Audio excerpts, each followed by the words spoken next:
Assalamualaikum warahmatullahi wabarakatuh. Bismillah, alhamdulillah, wa syukurillah, la ni'matillah, la hawla wa la quwata illa billah, ma ba'du. Sekalian, Bapak Kepala Sekolah SMP Negeri 17 yang saya hormati, Bapak Ibu sekalian yang saya hormati, dan tidak lupa anak-anakku sekalian yang kami banggakan. Alhamdulillah, pada hari ini kita dapat mengikuti program MPLS, itu masa pengenalan lingkungan sekolah di SMP Negeri 17 Gresik, walaupun hanya secara virtual. Harapannya tentu anak-anak nanti dapat mengenal seperti apa SMP Negeri 17 Gresik ini lebih jauh. Sebelumnya saya mau memperkenalkan diri, saya Ainul Ma'arif, dari mengajar seni budaya, tapi saya juga dipercaya untuk di bidang kurikulum. Oleh karena itu saya punya kewajiban menyampaikan ke semua anak-anak berkaitan dengan kurikulum di SMP Negeri 17 Gresik. Perlu diketahui SMP Negeri 17 Gresik sudah seluruhnya menggunakan kurikulum K13. Dan yang perlu disadari bahwa pembelajaran di SMP itu akan berbeda dengan pembelajaran di SD. Kalau di SD masih bersifat guru kelas, mungkin kecuali agama sama olahraga ini sudah guru mata pelajaran. Sedangkan di SMP ini seluruh mata pelajaran diampu oleh guru bidang studinya masing-masing. Jadi bersifat guru mata pelajaran. Sedangkan beban belajar di SD mungkin lebih sedikit. Kalau di kelas 1 beban belajarnya baru 30 jam per minggu. Kelas 2 32 jam per minggu, kelas 3 34 jam per minggu. Sedangkan 4, 5, 6 itu 36 per minggu. Sedangkan di SMP ini lebih lama lagi beban belajarnya yaitu 40 jam per minggu. Nah, dari 40 jam pelajaran dalam satu minggu itu dibagi 6 hari. Dalam satu harinya, kalau hari Senin itu 6 jam pelajaran, karena ada upacara bendera, maka hari Senin hanya 6 jam pelajaran, sedangkan hari Selasa itu 8 jam pelajaran. Selasa, Rabu, Kamis 8 jam pelajaran, sedangkan hari Jumat dari pendek hanya 4 jam pelajaran dengan 7 jam pelajaran. Nah,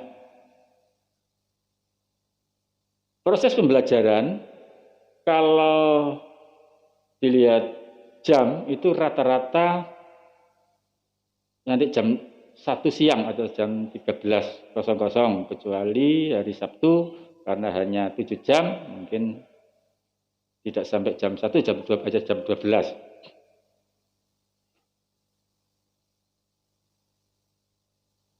Nah, masing-masing pelajaran di tingkat SMP itu sebanyak 11 mata pelajaran.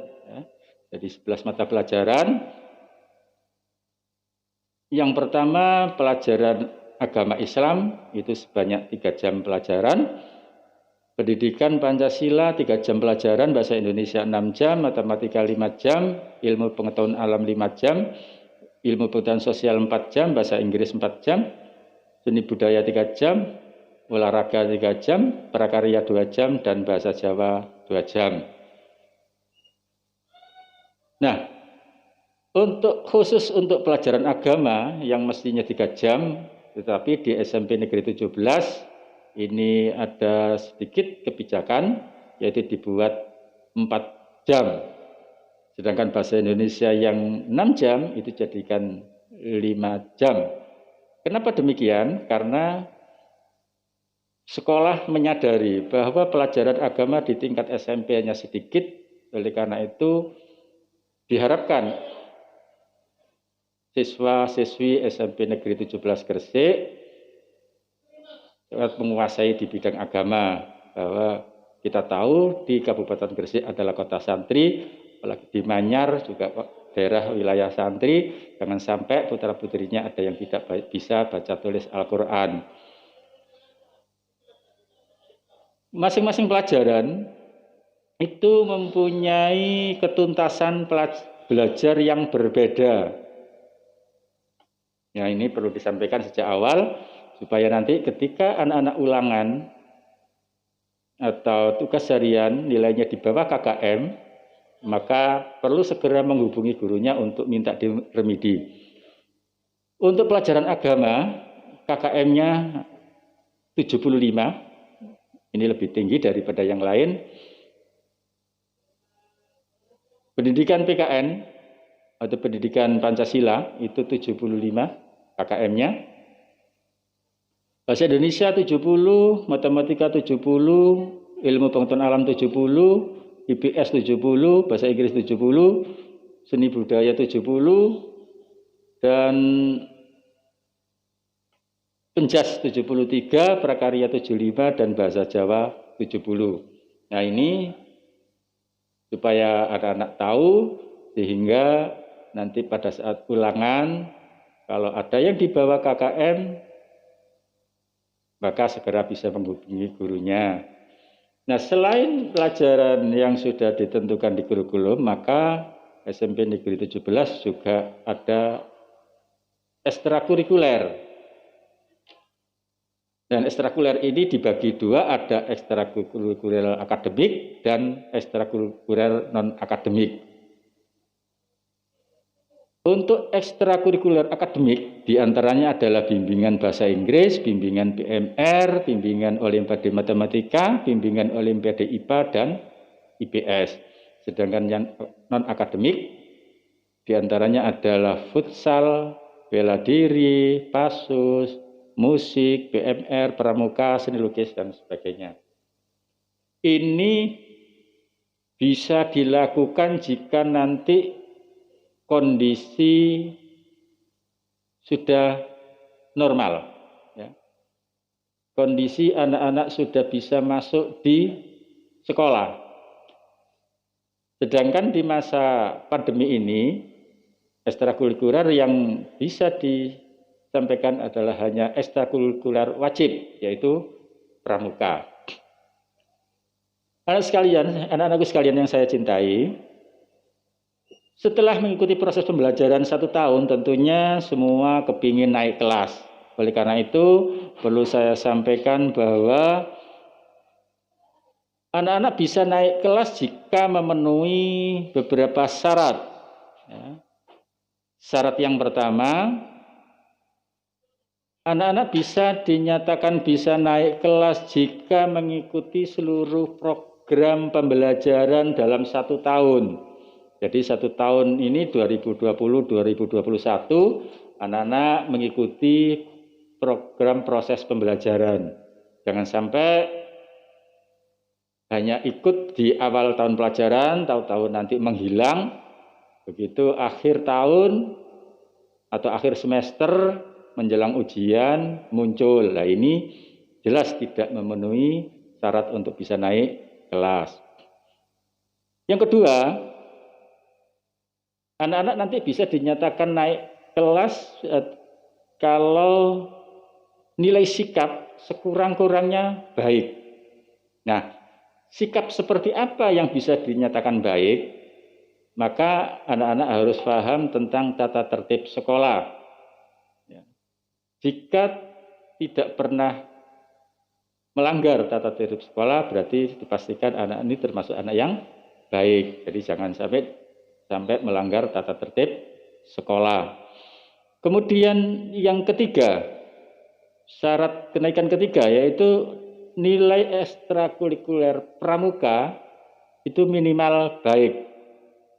Karena pramuka ini merupakan ekstra wajib, maka masuk dalam kriteria kenaikan kelas.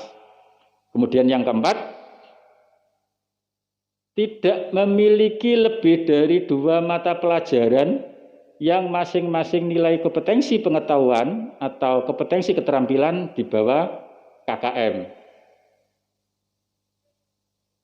Jadi tidak ada lebih dari 2 mata pelajaran yang di bawah KKM. Kalau nanti setiap ada tugas, setiap mata pelajaran itu tuntas, kalau di bawah KKM langsung minta ulangan, maka saya yakin ketika proses kenaikan kelas tidak ada masalah. Tetapi jika ada tugas nilainya di bawah KKM terus diam saja, pura-pura tidak tahu, maka di akhir semester ini mungkin dipastikan ada nilai yang di bawah KKM. Nah, ini yang di bawah KKM maksimal 2. Kalau lebih dari 2, 3, 4 dan sebagainya, maka anak-anak tidak bisa naik kelas. Ini jangan sampai terjadi. Kemudian kriteria yang ketiga, siswa bisa naik kelas jika didasarkan pada hasil rapat pleno Dewan Guru dengan mempertimbangkan kebijakan sekolah. Di antaranya adalah kehadiran. Nah, kehadiran di SMP Negeri 17 ini minimal 90%. Berarti tidak hadirnya 10%. Kalau di semester 1 tahun 2020-2021 ini, semester 1 banyak 132 hari. Jadi 132 hari. Kalau diambil 10%-nya berarti 13 hari. Oleh karena itu, peluang atau kesempatan toleransi untuk tidak masuk sekolah itu 13 hari dalam satu semester. Itu dengan predikat alfa. Tetapi kalau sakit, izin, ya tentu tidak diperhitungkan. Oleh karena itu, jika nanti anak-anak diajak orang tua, ada acara keluarga, atau pergi kemana, maka tolong orang tua diminta untuk membuatkan surat izin, itu ya. Kalau sakit, siapa sih yang mau sakit? Jadi kalau sakit tolong membuat izin, jangan sampai tidak masuk sekolah terus tanpa ada pemberitahuan. Baik anak sekalian, itu disampaikan kalau sekolah dalam kondisi stabil. Nah, pada masa pandemik ini, maka pembelajaran di SMP Negeri 17 dilaksanakan secara daring dan luring. Daring itu artinya dalam jaringan, luring artinya di luar jaringan. Bahasa anak-anak itu kalau daring itu online, ya, online. Kalau luring luar jaringan, bahasa populernya adalah offline, ya, gitu.